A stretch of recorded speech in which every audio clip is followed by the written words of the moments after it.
কিন্তু একজন শহীদের মাকে এখনো দেখেছি আমরা, কাঁদে না।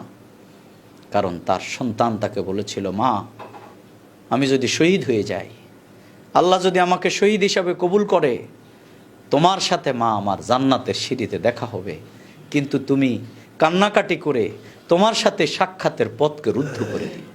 ছাত্র জীবনে যখন ইসলামী আন্দোলন আমরা করতাম, আমরা যারা গভীর রাতে শাহাদাতের তামান্না নিয়ে আমরা আমাদের রিপোর্ট লিখে আমরা যখন ঘুমাতাম, আবার আমরা তাহাজ্জুদে উঠতাম, যাদের সুযোগ হতো, এই যৌবন বয়সেও আমাদের অর্থ ছিল না, আমাদের নাস্তার টাকা ছিল না, আমাদের মেজ ভাড়া ছিল না, আমাদের যাতায়াত ছিল না, আমাদের অসংখ্য জিনিসের সুযোগ সুবিধা আমাদের হাতে ছিল না, কিন্তু আমরা আল্লাহর গোলাম হিসাবে নিজের জীবনকে অতিবাহিত করার এক চূড়ান্ত শপথ নিয়ে আমাদের জীবনকে আমরা কাটিয়েছি। আমাদের ভাইরা ক্যাম্পাসে যেতেন শাহাদাতের তামান্না নিয়ে।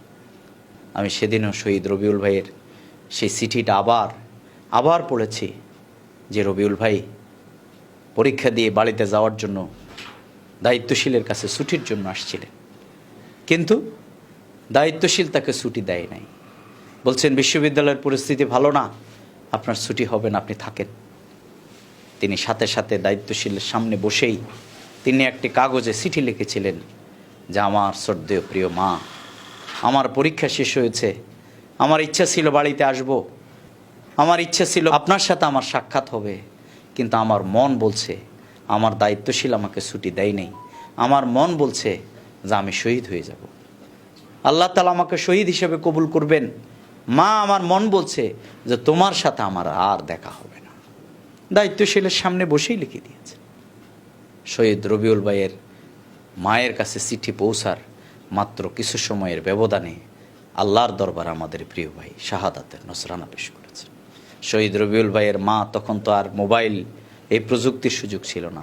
চিঠি পেয়ে সেদিন চিৎকার করে বলেছিল, তোমরা কে কোথায় আসো, আমার মন বলছে তোমরা রাজশাহী বিশ্ববিদ্যালয়ে খবর নাও, আমার রবিউল আর জীবিত নেই। ঠিক এই খবর নিয়ে দেখা গেল রবিউল ভাই শহীদ হয়ে গেছে। আমি আমার জীবনে অসংখ্য শহীদের বাড়িতে যাওয়ার সুযোগ হয়েছে, কিন্তু একজন শহীদের মাকে এখনো দেখেছি আমরা, কাঁদে না।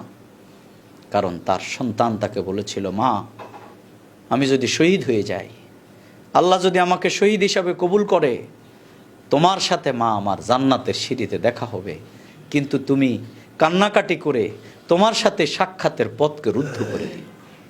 শহীদ রবিউল ভাইয়ের মা এখনো বলেন যে, আমার রবিউল নিষেধ করেছে কান্নাকাটি না করবার জন্যে, যদি তার সাথে আমার দেখা না হয়। প্রিয় ভাইরা, এইভাবে যারা এই জমির নিজের সন্তানকে কুরবান দেওয়ার জন্যে, ইব্রাহিম আলাইহিসসালামের উত্তরসূরিরা, হাজার উত্তরসূরিরা তাদের সন্তানকে কুরবান করবার জন্যে এইভাবে যারা এখনো প্রস্তুতি নেয়। আমরা বিশ্ববিদ্যালয়ে দেখেছি, আমাদের এইরকম খালাম্মাদের আমরা দেখেছি, যারা সন্তানরা খেতে বসছে, বিশ্ববিদ্যালয়ে মারামারি লাগার কারণে তারা নিজেদের ভাতের প্লেটকে সামনের থেকে নিয়ে নিয়েছে।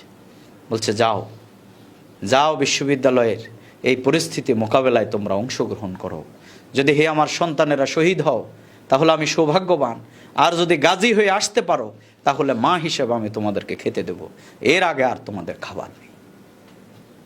এরকম মা আছে বলেই এই বাংলাদেশ ইসলাম আছে, এরকম মানুষ আছে বলেই বাংলাদেশের এই জমিনে আধিপত্যবাদী নাস্তিকতাবাদী শক্তিরা ইসলামকে নির্বাপিত করার যে প্রচেষ্টা চালিয়েছেন, আমরা বিশ্বাস করি এই জমিনে তারা ইসলামকে নির্বাপিত করতে পারবে না ইনশাআল্লাহ।